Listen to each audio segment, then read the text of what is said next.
কেমন দাম আশা করতেছেন আপনি এটা? ওর দাম আমি তো মানুষের মতো 10 লাখ 20 লাখ টাকা তো লাভ নাই, ওর দাম আমি এখন 5 লক্ষ টাকা দিচ্ছি। 5 লক্ষ টাকা 5 লক্ষ টাকা চাওয়া, চাওয়া দাম। মানে তারপরে আলোচনা সাপেক্ষে? অবশ্যই আলোচনার সুযোগ আছে, আলোচনার সুযোগ রয়েছে। কারণ ওই আমার ঘরের বাচ্চা, ওর আমার এটা কিনা না যে আমার অনেক চালান খারাপ ফেরে না, ওর যা খাওয়াইছি যা আসবো আলহামদুলিল্লাহ। আচ্ছা, ঘরের বাচ্চা যেহেতু বেশি উচ্চ আকাঙ্ক্ষা নেই, না তার মানে এটা চাওয়া দাম, চাওয়া দাম। তারপরে আলোচনা সাপেক্ষে অবশ্যই আলোচনার সুযোগ আছে। সুযোগ। ওর বয়স 2 বছর। 2 বছর এখনো দাঁত হয় নাই নাকি? না এখনো দাঁত হয় না, তবে শিং হয়েছে, কুরবানি দেওয়ার উপযুক্ত।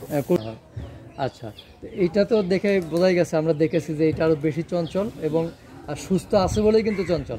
আশা করি যে 350 মতো হবে।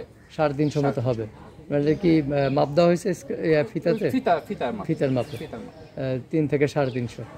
তাহলে তো ঈদ আস্তে আস্তে 400 প্লাস তো হবে, 400 প্লাস হওয়ার সম্ভাবনা আছে। 400 প্লাস হবে। ওদের গ্রোথটা অনেক বেশি। হ্যাঁ, ওটা চাই কিন্তু ডেইলি 1 কেজি বা 1 কেজি প্লাস ওরা হয়, গ্রোথ হয়। আচ্ছা, এটার থেকে কিন্তু এটা আরো বড় হবে যদি লালন পালন করেন। যেহেতু বয়স ওর কম, ওর বয়স মানে ওর মাথার শেপটা দেখুন অনেক ভালো। হ্যাঁ, মাথার শেপটা অনেক, এডিএল এর 3068 ওর ফাদার, যেটা ভুল নাম্বার, মানে এডিএল এর 68 3068 বাচ্চা, মানে 3068। জি আচ্ছা, ফাদারের নাম্বারটা।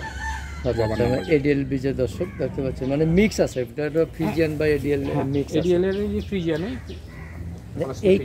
এইটা নিয়ে কি আশা করতেছেন আপনি, কেমন হতে পারে বলে মনে করেন? এটা আমি এখন দাম চাওয়া 2.5 লক্ষ টাকা। 2.5 লক্ষ টাকা।